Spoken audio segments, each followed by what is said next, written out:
Hello students of 7th standard. We have started the lesson number you can say 11, that is nothing but cell structure and microorganism. Some part we have studied from it and the next part we are going to study. See what is here. We have studied the structure of the cell now. Now the cell has again main parts. What are the main parts here? The main parts are the cell wall, cell membrane, cytoplasm and cell organelles. Now, what is cell wall? Cell wall is nothing but the outermost covering of the cell.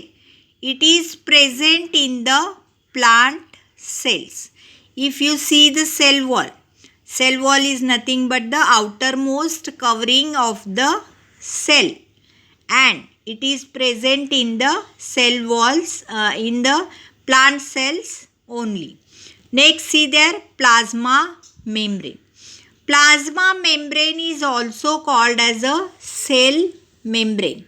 If you see the plasma membrane, it is also called as the cell membrane. Plasma membrane is a very thin covering. It is extremely delicate and flexible.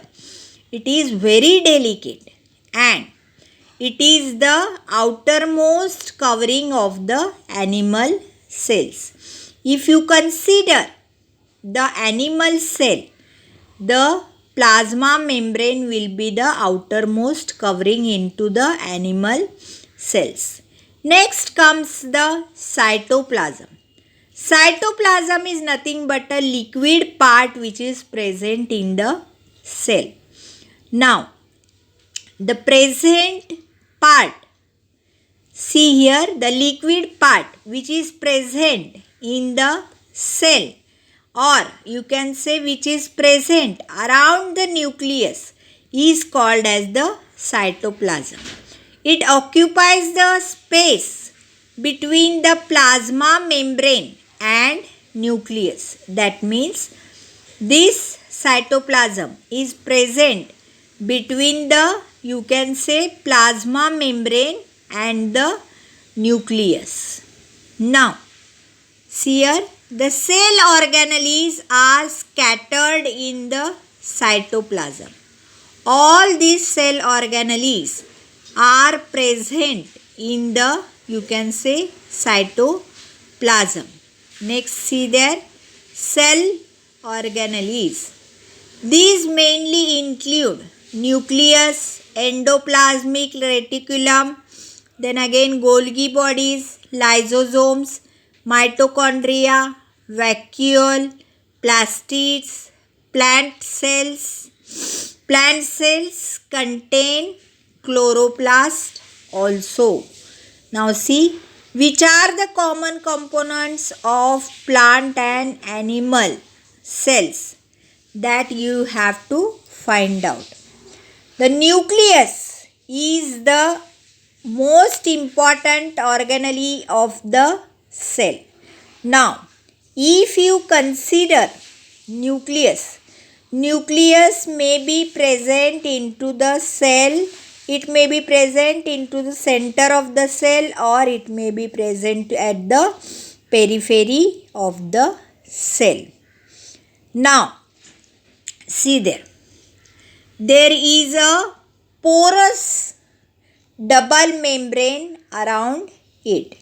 The nucleus has a porous double membrane. Porous means the membrane which is having the holes.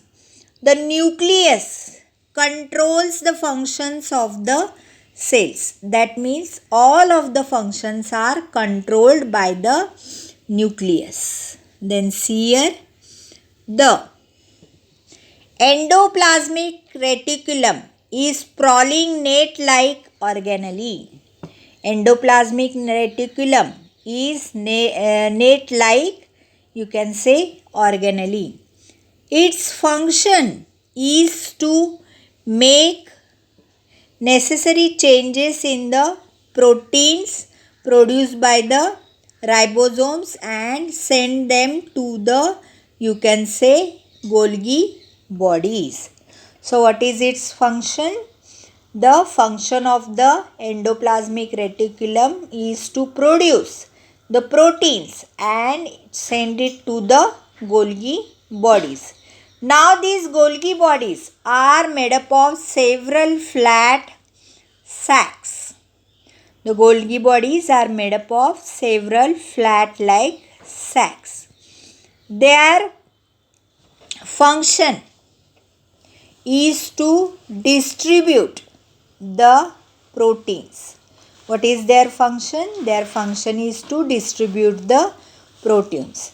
The next is mitochondria and plastid organelles. Mitochondria are nothing but the, you can say, powerhouse energies, powerhouse of energy. They distribute the energy wherever there is needed. Mitochondria produce the energy, so they are called as the powerhouse of the cell. The chloroplast in the cell carry out the function of photosynthesis. Chloroplast, if you see, which is present in the plant cells. So what it does? It carries out the photosynthesis process. Now see, vacuoles. There are also presence of a vacuoles. Vacuoles helps to throw out the waste products of the cells. Vacuoles in animal cells are small, whereas there is only one large vacuole in the plant cell. That means in plant cells the vacuoles are very large, but there is a presence of only one vacuole in plant cell. In animal cell it is very small. It is very small in size. See their next one. How do the cells acquire definite shape? How are cells protected? What are the needs of the, you can say, cells? What is meant by microorganism? Categorize the following organisms into groups according to size: amoeba, paramecium, euglena, snail, elephant, pigeon, worms. See their next one. We have learned that there are countless living organisms on the earth. Of these, the organisms which cannot be seen with our naked eyes but can be observed under the microscope are called as the microorganisms. Occurrence of the, you can say, microorganism. Microorganisms are present all around us. If you see the microorganisms which are not seen by our naked eyes, they are present in air, they are present in water, soil, food, sewage, and other things that are nothing but the garbage. And they also can be seen in the plant and animal bodies. They can be also seen in the human beings. See, some microorganisms are solitary. That is, they live singly. Example, amoeba, or you can say paramecium. Or there are some organisms which are living in colonies. Some microorganisms live in or remain on the dead plants and animals. See your next one. Observation. Here, keep a moistened piece of a bread or a bhakri in an closed box. Observe it after 3 to 4 days by a magnifying lens. What you have to do? You have to keep a bread or a bhakri in an closed box and you have to observe it after 3 to 4 days with a magnifying lens. Observe a drop of muddy water or a water from an stagnant puddle under the compound microscope. Take a drop of a yogurt of a milk on an glass slide and observe it under a compound microscope. In your notebook, draw sketches of the microbes that you have observed. See, there are various types of the organisms you get from these things. See what is there. We cannot see objects under which are smaller than 100 micrometers in size. If you see these microorganisms which are, you can say, present in these types of the things, then each and every microorganism is different, and if you observe it under the microscope you will see the shape and structure of it as a different. Then see, however, if a magnification of 1000x proves to be insufficient, then we need to use an electron microscope to observe those microorganisms. Suppose if we don't see these microorganisms under the compound microscope and we need more magnification for that, then that tells us that we have to use the electron microscope. Sizes of the some microbes. Paramecium, about 100 micrometers. Bacteria of typhoid, 1 to 3 micrometers. Poliovirus, 28 nanometer. Microbes measures less than 100 micrometers. If you see the microbes, then it measures very less, that is nothing but 100 micrometers. Even in this minute organism, their organelles carry out all life processes within the single cell.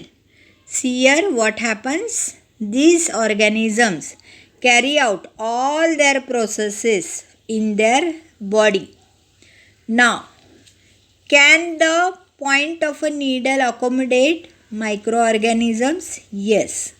If you ask this question for yourself, the needle can also accommodate the microorganisms on it. Next comes, see there, nature of a microorganism. Among the sketches you have drawn, do you find any microorganism? You see below. What inference can we draw about their size? See, there are various sizes given in this picture. Then whatever the things you have seen in the above activities, that is nothing but you have kept the bread for 2 to 3 days and you have seen it with the magnifying lens, and then you have drawn the sketch, and again you have taken a puddled water and you have seen it under the microscope and you have drawn the microorganisms whichever you have seen, or you have taken a drop of buttermilk and you have seen what types of microorganisms are seen. Are there pictures or shapes and size present in this variety of shapes and size? Yes, they are present. So these are nothing but the microorganisms.